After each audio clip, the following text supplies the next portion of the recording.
अगर इंसान आज के ज़माने में सत्य बोलता है तो वो झूठा कहलाता है। सत्य या धर्म के रास्ते पर चलने की कोशिश करता है तो उसे झूठ मानवता ठहरा देती है।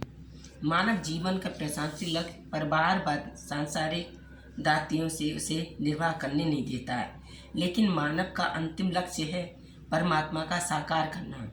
लेकिन लक्ष्य क्या है? इंसान जो है आजकल सत्य की ओर जाने नहीं देता है, चलने नहीं देता है। इंसान चले कहाँ से? एक दूसरे के देखकर होड़ में इंसान इतना असत्य बोलता जा रहा है कि छल कपट देव से दुनिया भरी हुई है। इस जगत का अनिष्टा निर्मित परमात्मा को सत्य कहा गया है, लेकिन उपनिषद कहा गया है कि परमात्मा सत्य ज्ञान रूप है और अनंत है, लेकिन तीनों कालों में सदा रखने के कारण अहंकार अजर अमर और सर्वज्ञ व्यापक सर्वव्यापी होने के कारण भी परमात्मा सत्य है।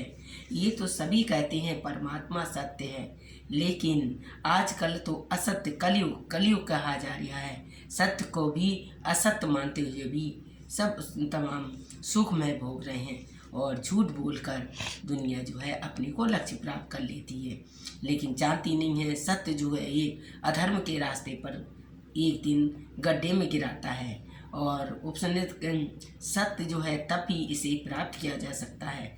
आमतौर पर लोग वाणी से सत्य बोलने को ही सत्य मानते हैं, परंतु मन वाणी सत्य पर आचरण करने पर भी सार्वधायिक महत्व है और नियम पूर्वक ईश्वर को आराधना से बैठना सभी जीवों में ईश्वर को सत्य माना गया है। इस तरह से जगत में कल्याण के लिए साधु संत जीव कर्मों को करने पर लगे हुए हैं, लेकिन आजकल साधु संतों को बुरा करते हैं।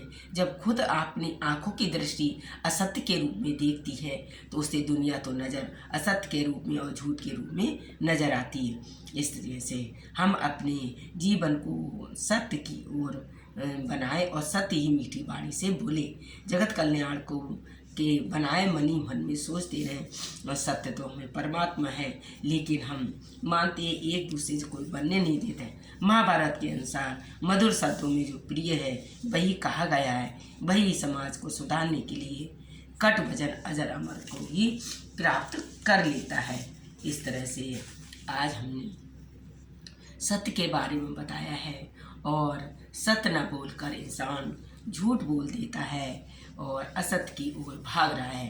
देखिए ना कैसी त्राही ताही कलयुग में मचा पड़ा है। इस तरह से हमारे जो झूठ असत्य और छल कपट की दुनिया से तभी तो हमारे संबल में कल्कि भगवान का जन्म होगा और कल्कि भगवान प्रकट होंगे। इस तरह से उनका पाप नाश विनाश सब दूर होगा।